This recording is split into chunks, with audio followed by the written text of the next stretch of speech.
be able to stop WG.Unity. I think this adds added pressure into Digital Chaos going to the late game. Yeah, you get BKBs. And their supports cannot really deal with the Enigma. I guess the World's okay, you can get your items, but Enigma is going to be really not on Finem, but on DC. Kind of took it from LGD.FY. Yeah, right. They beat it. They beat Zhao8's Enigma, and now they get to bring it into the semis. And their supports cannot really deal with the Enigma. I guess the World's okay. The Morphling. Not on Finem. How do you like that DC pick up here? Do you think that he's going to be able to do a lot? They have a lot of stuns and disables that can do a lot. They have a lot of stuns and disables that can lock down the Morphling though. I don't think Nyx is that great at dealing with a Morphling in the split push, because that's their main anti-split push, right? It's all about the Nyx, but once he gets Lincolns, you can't really do that much. And I think it is going to be the late game that they need. It's just whether or not the Enigma is going to be able to pull off those black holes and fights. Enigma is a really big question mark here. How well? Some would describe it as an Enigma.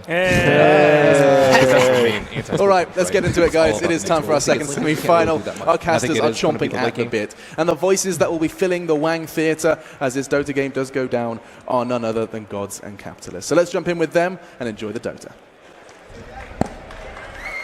A team of misfits is how we describe them at TI6. Digital Chaos are now in the semifinals up against Finem. Once DC were the underdogs, now they are the giant facing up against this Greek crew.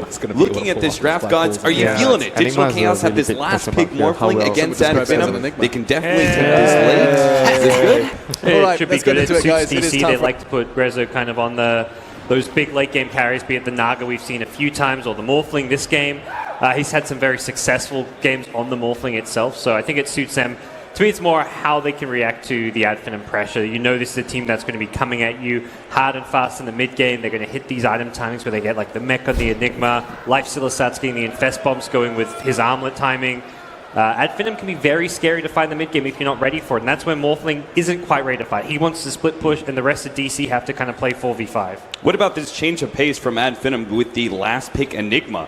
That was definitely something that I don't think anybody from the analyst desk was expecting. Our casters are chomping at the bit. And the voices that will be filling the Wang Theatre as this Dota game does go down. It's like one of his 6 or 7 most played heroes. So let's jump in with them. So he's very comfortable on it, and he feels like he can kind of have that big mid to late game impact. Misfit. There is the Warlock Rock to stop the black hole, but if you're holding the Rock till the end of the fight, that's a problem. Normally you want to use the Rock very early on to kind of set up a good Fatal Bonds. Oh, nice bounty rune deny. MNT even taunts himself away.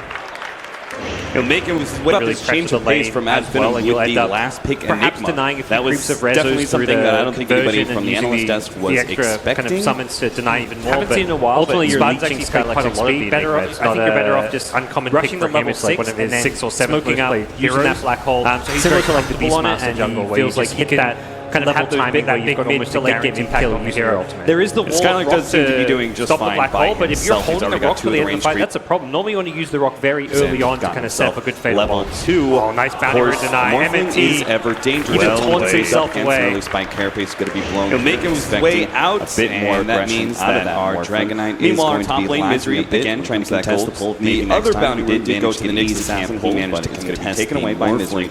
Over that one, his lane is going to be pretty important. He's going to be the one setting up the tempo for Madara's Lifestealer, trying to shut the Enigma in his early to 9. Thug has managed to take an early CS lead over this mid-game. We had going to the full main field, knowing that Timber just wants to walk you and right-click to get the test the off-lane. They run 2 heroes up there, has led to getting a slow couple decay, sitting in this lane without money for a bottle. The hero to block the pull camp, so often if your lane's being contested, you want to make sure you can pull, reset, deny experience, but Misery's not going to allow that. I mean, he's low enough that maybe a Whirling Death and a heavy stat reduction.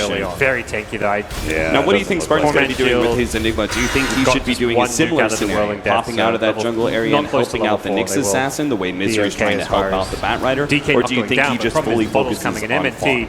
Well, I like the idea you fully focus on farm. Nick just doesn't really pressure the lane as well, and you'll end up perhaps denying a few creeps of Rezos through the neutral version and using the extra kind of summons to deny even more, but ultimately you're leeching Skylar's speed. I think you're better off just rushing to level 6 and then smoking out. It's funny when you play that black hole, you're like similar to like the Beastmaster jungle, where you just hit that level timing where you've got almost a guaranteed kill using your really want to snipe it. Skylar does seem to be doing just fine by himself. He's already got 2 of the range creeps in. It's already up. It's already level 2. Skylar can some serious trouble. Does manage to get the spike carapace on some of that damage. Skylar is going to be run down underneath the Tier 1 tower. Resolution takes the shot, but he does die into the Tier 1 in exchange. Of course, that experience not going to the Nyx assassin is still okay, but a bad time taken away by all around for our Nyx as Misery makes the rotation. In our mid lane, though, we're trying to make the duel at Finem are actually taking a bit of a lead here, thanks in part to the Enigma and his early deny. Thug has managed to take an early CS lead over Weehawk. He loses some of that unreliable gold he had. Knowing that Timber just wants to walk at you in right click to get the reactive armor procs, but not like Skylar has led to him getting a slow bottle, so he's sitting in this lane without money for a bottle. See for now, Spad just continuing to free farm up the jungle, use another breed fire for some time. Could be in some trouble with M&T's rotation. He's low enough that maybe a Whirling Death and then heavy stat reduction. Very viable kill. Level 6 Timbersaw, level 6 Enigma, just one nuke out of the Whirling Death. Yourself your first kill on the mid lane. Not close to level 4, they will. Skylar going to be chased away, but he did manage to get the bounty down. rune. The problem is the bottle's coming in M&T. Pick up some CS, but still trailing quite a bit. He's actually expecting 29 and 4. It seems like the combination of damage reduction between these two. Weehaw's not been able to overcome that heavy stat reduction. In some ways, maybe Weehaw's slower CS taking the advantage to an added benefit of not getting their careers. It's funny when you play that support, you're like telling your mate this lane around or reset. Like, come on, just let him get that bubble coming out. Fire damage. You really want to snipe it, and if you beat him too hard, that lane move is going to be. The lanes are looking so good, they're not really under pressure to make any moves. Oh, Skylark in some serious trouble. Does manage to get the spike carapace on some of that damage. Skylark is going to be run down underneath the Tier 1 tower. Resolution takes the shot. He does die into the Tier 1 in exchange. Nice bounce back. Skylark is going to end up falling here inside the river. Beautiful play by Moonmeander, who's just about to... Oh, there it is! Thug actually finished him off. That Whirling Death. The stat reduction stacking up.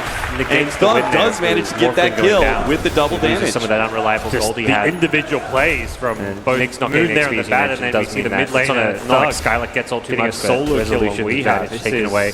The kind of thing you look for from some of your big playmakers when you're in these farm up the jungle in semi-final games. Yeah, I was so sure that bounce back from the flame break was so good by Moonmeander.